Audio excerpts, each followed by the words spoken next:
conversation together. First, look at questions 1 to 5. For each of the questions, 4 alternatives are given. Decide which of the alternatives, A, B, C or D, best fits what you hear on the tape and circle the appropriate letter.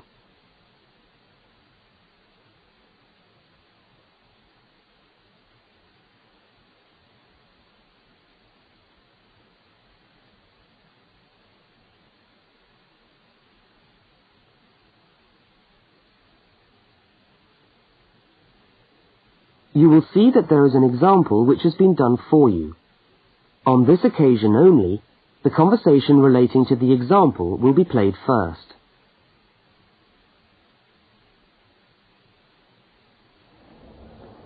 Excuse me, can you help me? I was looking for the main hall. No, maybe I can, actually. I'm looking for the main hall, too. I think it's in the administration building. Are you a new student? Yeah, I am. The man says he's looking for the main hall too. So A has been circled. Now we shall begin. You should answer the questions as you listen, because you will not hear the recording a second time. Now listen carefully to the first conversation and answer questions 1 to 5.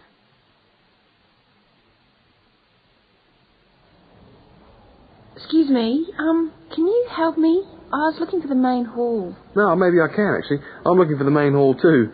I think it's in the administration building. Are you a new student? Yeah, I am. Yeah, I thought you looked as lost as me. I'm trying to find the admin building, too, so I can register for my course. I don't seem to be having much luck. Well, look, according to this map of the campus here, you go straight up the steps, turn left, and the building's on the right. Okay, let's see if we can find it. Ah, this looks right. Yeah, it must be. Look, there are hundreds of other people here. Oh, there must be at least 50 people in the queue. We'll be here till gone 2 o'clock at this rate. Yeah, and I'm starving. So am I. Actually, I was on my way to the canteen to get something for lunch. Why don't I go to the canteen and buy something, and you stay here and wait? Good idea. What would you like? Pizza, sandwich, hot dog, fried rice? They do everything. Oh, something easy. Takeaway fried rice sounds good. Okay, fried rice. No, on second thoughts, I'll have a cheese and tomato sandwich. Right, 1 cheese and tomato. Anything to drink? Yeah, give me coffee, would you? Hot coffee's a bit hard to carry. What about a Coke or an orange juice? Get me an orange juice then. Look, here's $5. Oh, yeah, take $2 back. Shouldn't cost me more than $3. Well, I'll get you the 5. We'll sort it out later. Oh, and could you get me an apple as well? Okay, back in a minute.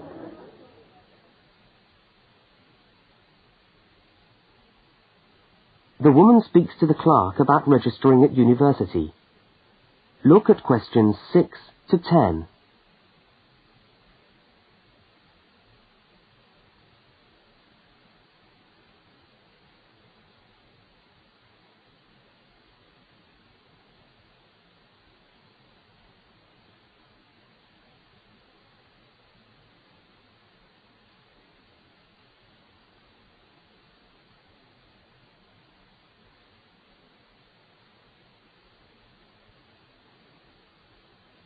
As you listen, complete the form by filling in the numbered spaces 6 to 10.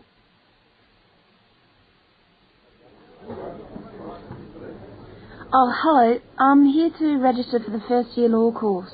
Oh, I'll just have to fill out this form for our records. What's your name? Julia Perkins. Can you spell that for me? Yeah, that's Julia Perkins. Address? Flat 5, 15 Waratah Road. That's Waratah, Brisbane. Brisbane. Oh, and your telephone number? Oh, we haven't got the phone on yet. We've only just moved in. Okay, well, can you let us have the number once the phone's connected? And I'll make a note here, to be advised. And the course? Beg your pardon? What course are you doing? Oh, first year law. Right. Well, you'll have to go across to the law faculty and get this card stamped And then you come back here with it and pay your union fee. Oh, thanks very much.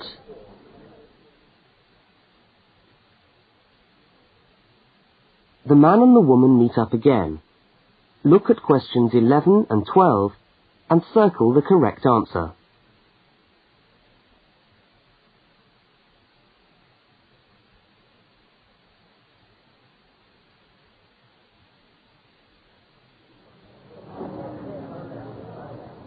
Oh, there you are. Oh, I thought you were never going to come back. Sorry, the canteen was absolutely packed. I had to wait for ages. And then when I got to the front of the queue, there had hardly any food left. So I had to get you a slice of pizza. Sorry. Oh, that's okay. Could eat anything. I'm so hungry. Oh, and there's your bottle of orange juice and your apple. At least I managed that. Great. Thanks a lot. No, and here's your $2 back. Don't worry about it. Buy me a cup of coffee later. Huh, all right then. So how'd you go? Oh, well, in order to register, we've got to go to the law faculty and get this card stamp, and then go back to the admin building and pay the union fees. That means we're registered. After that, we have to go to the notice board to find out about lectures, and then we have to put our names down for tutorial groups and go to the library. Oh, great. Well, first let's sit down and have our lunch, eh?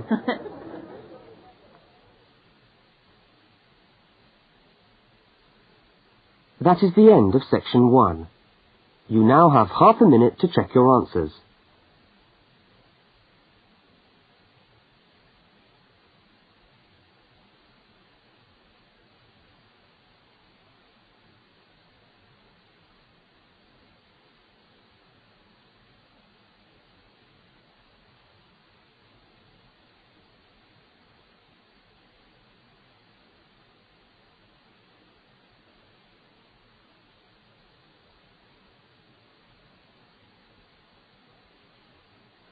Now turn to section 2.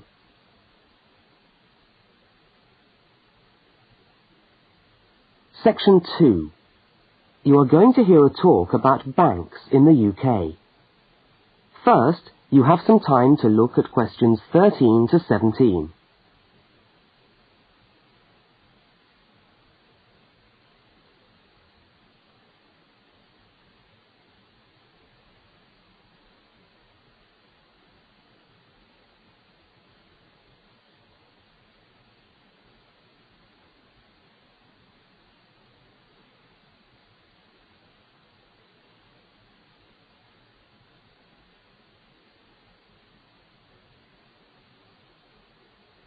Now listen to the talk and complete the notes by filling in the numbered spaces 13 to 17.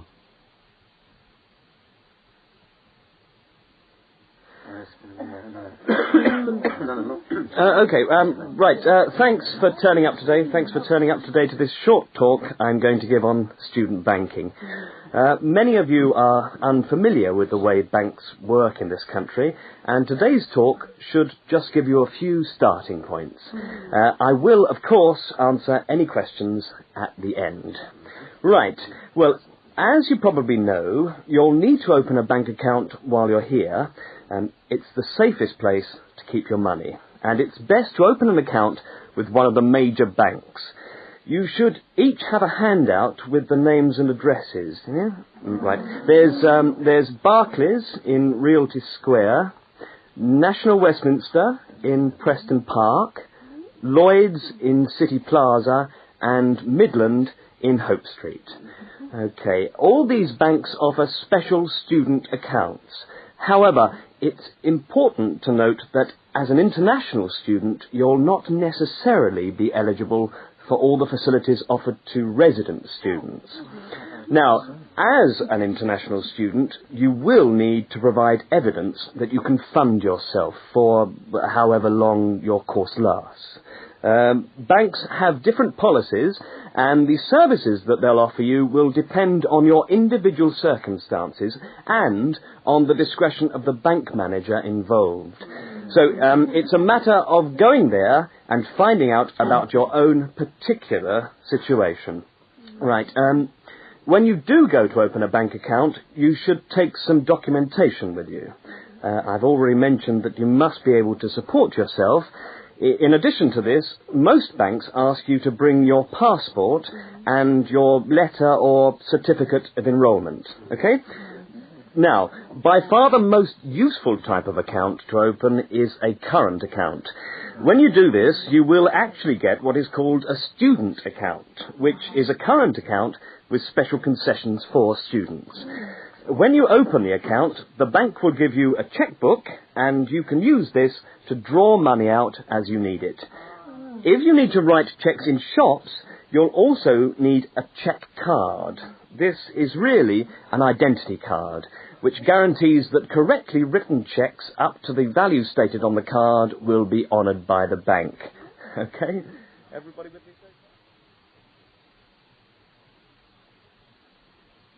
Now look at questions 18 to 21.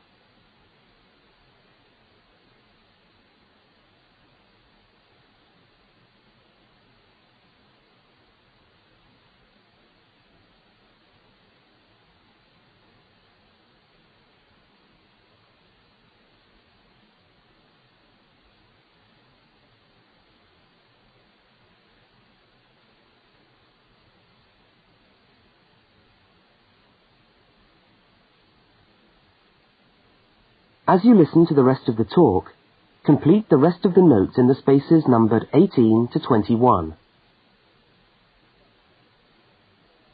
Right, if you want to draw out cash for yourself, you can make the cheque payable in your own name or to cash.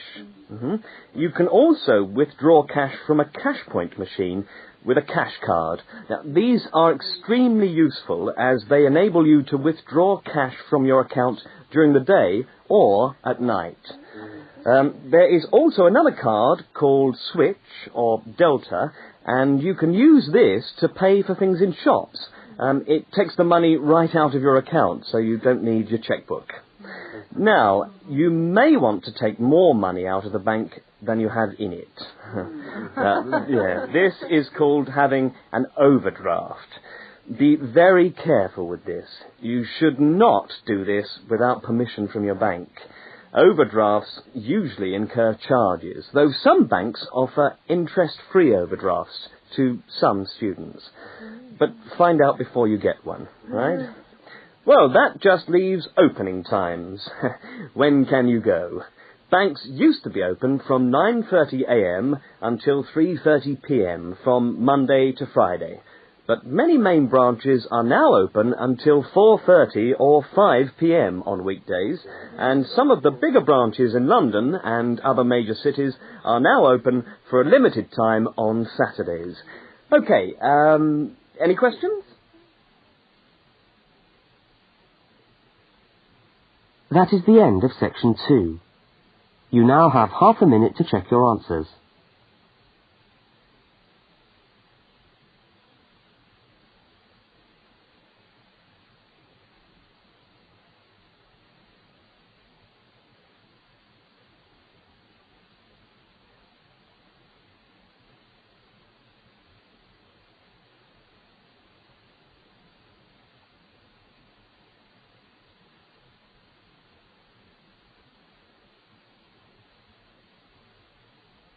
Now turn to section 3.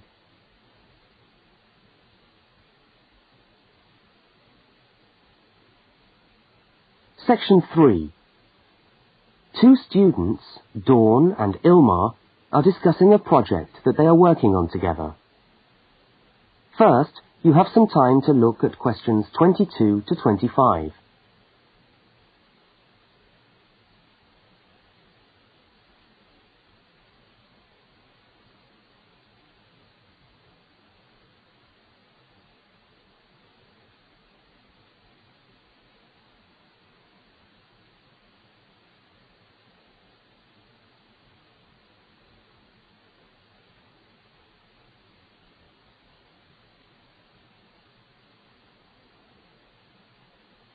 Now listen to the first part of the conversation and complete the fact sheet by filling in the numbered spaces 22 to 25.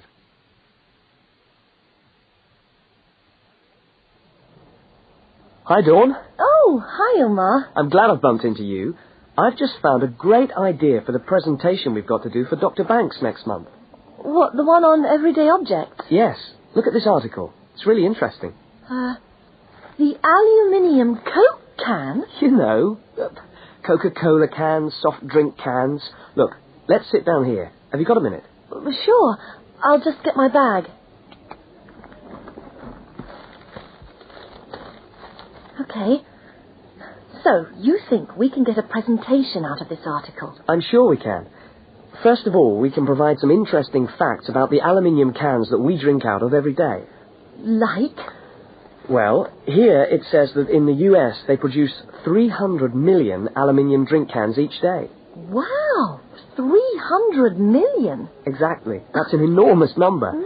It says here, outstrips the production of nails or paper clips. And they say that the manufacturers of these cans exercise as much attention and precision in producing them as aircraft manufacturers do when they make the wing of an aircraft. Really? Let's have a look. They're trying to produce the perfect can, as thin but as strong as possible. This bit's interesting. Today's can weighs about 0.48 ounces. Thinner than 2 pieces of paper. From this magazine, say. Yeah, and yet it can take a lot of weight. More than 90 pounds of pressure per square inch. 3 times the pressure of a car tyre. Okay, I agree. It's a good topic.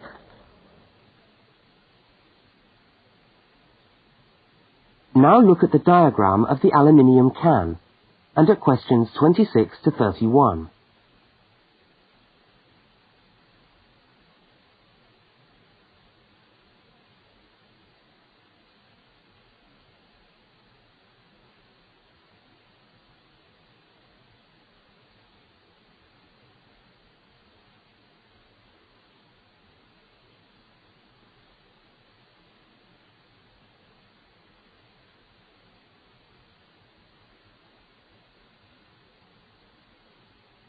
As the conversation continues, label the can by completing the notes in the numbered spaces 26 to 31. What I thought was that we could do a large picture of a Coke can and label it, and then talk about the different parts. Look, I've done a rough picture here. Okay, so where shall we start? Well, the lid is complicated. Let's start with the body first. I'll do a line from the centre of the can, like this, and label it body. What does it say? It's made of aluminium, of course, and it's thicker at the bottom. Right, so that it can take all that pressure. And then I think you should draw another line from the body for the label. Right, label. The aluminium is ironed out until it's so thin that it produces... Oh, what does it say? A reflective surface suitable for decoration. That's right. Apparently it helps advertisers too. Yes, because it's so attractively decorated. Good. And then there's the base. Yes, it says the bottom of the can is shaped like a dome so that it can resist the internal pressure. That's interesting. I didn't know that. Nor did I. Okay, so going up to the lid, there are several things we can label here. There's the rim around the edge, which seals the can. Got that. And there's a funny word for the seal, isn't there? Yes, it's a flange. What does it say about it? Well, the can's filled with Coke or whatever, and after that the top of the can is trimmed and then bent over to secure the lid. That's right. It looks like a seam. We could even do a blow-up of it, like this.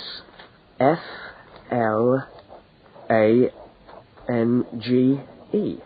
Yes, that would be clearer. I think we should label the lid itself and say that it constitutes 25% of the total weight. 25%? So it's stronger than the body of the can. So to save money, manufacturers make it smaller than the rest of the can. Didn't know that either. So, how do we open a can of Coke? First of all, there's the tab, which we pull up to open the can, and that's held in place by a rivet. I think that's too small for us to include. I agree, but we can talk about it in the presentation. We can show the opening, though. That's the bit of the can that drops down into the drink when we pull the tab. Yeah, hopefully. Sometimes the tab just breaks off. I know. Anyway, the opening is scored so that it pushes in easily but doesn't detach itself. Okay. We can show that by drawing a shadow of it inside the can. Like this. I'll label it Scored Opening. Great. Well, I think we've got the basis of a really interesting presentation. Let's go and photocopy the article. Fine. I'll take it home and study it some more. That is the end of section 3. You now have half a minute to check your answers.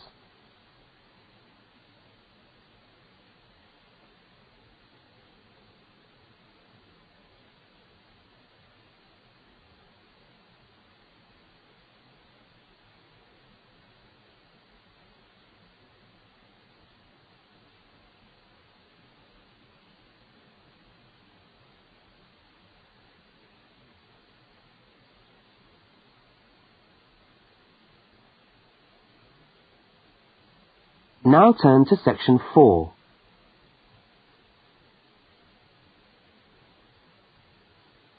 Section 4. You are going to hear part of a short university lecture. First, look at questions 32 to 42.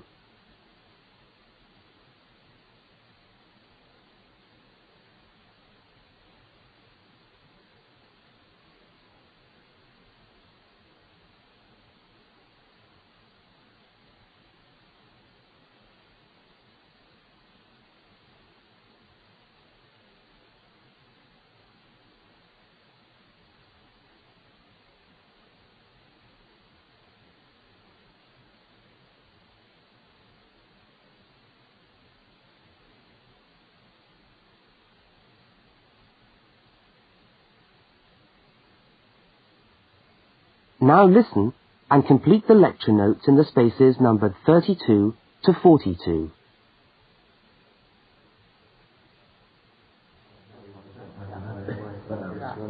Good morning and welcome to the University's Open Day and to our mini-lecture from the Sports Studies Department. Now, the purpose of this lecture is twofold. One, we want you to experience a university lecture to give you a taste of what listening to a university lecture is like. And two, we want you to find out something about the Sports Studies program at this university. So feel free to ask any questions during the talk and I'll do my best to answer them. Right, so what does a course in sports studies involve? Well, you wouldn't be blamed for not knowing the answer to this question because sports studies as a discipline is still comparatively new. But it's a growing area and one which is now firmly established at our university. Now, there are 3 distinct strands to sports studies, and you'd need to choose fairly early on just which direction you wanted to follow. And I'll just run over these now. Firstly, we've got the sports psychology strand. Secondly, we've got the sports management strand. And last but not least, there's the sports physiology strand. So just to recap, there's sports psychology, sports management, and sports physiology. Let's look first at psychology. Now, the people who study sports psych want to work with top athletes, and they're looking at what will take those athletes that 1% extra. What makes them win? When all other things are equal, physically all other things are equal, they want to know what are the mental factors involved. The sports psychologist works closely with the athlete through his or her training program and becomes an integral part of the team. In fact, you could say that they play just as important a role as the coach. So if you're interested in what makes people win, this could be the area for you. Now, secondly, we've got the strand which I referred to as sports management. And this goes hand in hand with the area of sports marketing. So you might like to think of this area as having 2 branches, management and marketing. On the management side, we look at issues relating to the running of sports clubs, management of athletes, that sort of thing. But then on the other side, we've got sports marketing. And this is the side that interests me more, because here we will look at the market forces behind sport. Questions like, why do people spend their money on a football match or a tennis game rather than, say, on buying a CD or going to the cinema? What are those market forces? Sport used to just compete with sport. Nowadays, it competes with other leisure activities. The spectators go to sport to be entertained, rather than out of loyalty to a team. They want to have an evening out, and they don't want the cheap seats anymore. They want good seats. They want entertainment. And the professional sportsmen and women respond to this without question. They are there to give a performance. They provide the entertainment. So in the marketing course, we address all these commercial issues, and we look at how this hooks back into the management of sport. Now, the third branch of sports studies sometimes comes under another name and is also known as exercise science. And again here, we find that there are two distinct types of exercise science. The first is working very much at the macro level, what I call the huffing and puffing people. So this looks at fitness testing, body measurements, all that sort of thing. But the more interesting side of sports physiology, at least in my view, is the side that looks at the micro level, looking at cellular change. They're doing cellular research, looking at changes in body cells when the body is under stress. So that just about brings us to the end of our mini lecture for today. I hope you found it interesting, and I look forward to seeing you all on our course next year. But feel free to come and talk to me if you want any more information. I'll be over at that notice board near the main entrance. Thank you very much.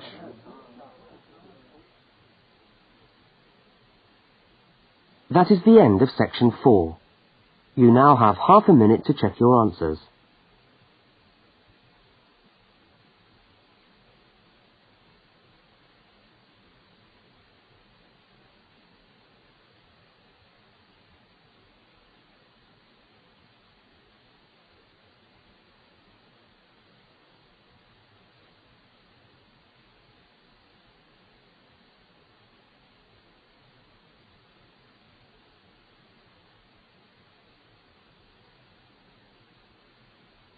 That is the end of the listening test. You now have 10 minutes to transfer your answers to the listening answer sheet.